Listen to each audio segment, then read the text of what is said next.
देखु प्रथम कथा है दल कथा आमर नेता चिंता करेंगे दल रे कौन कराहब संगठन किपर सुदृढ़ कराहब कौ दायित्व क्या दिहब से आमर प्रिय नेता नवीन पट्टनायक निर्धारित करेंगे एवं जो मैंने दल रे नहांती से माने कहीं दल एत उद्वेग कहीं से माने आम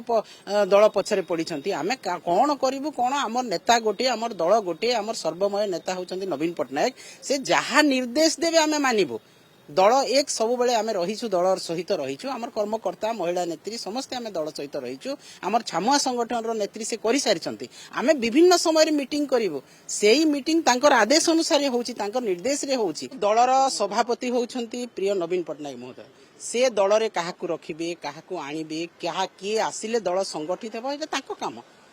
तांको पावर परव्यू भितर आसुची आमे से हस्तक्षेप करिवार नाही से जहाँ करिसंती दल सब बेले आमर नेता माने मानिक आसिसंती आज भी नवीन पट्टनायक महोदय दल पई जहाँ दायित्व देवे किंबा से जो निष्पत्ति नेबे आमे निश्चित भाव में तांकर निष्पत्ति को ग्रहण करिवु मानिकी चलिबु।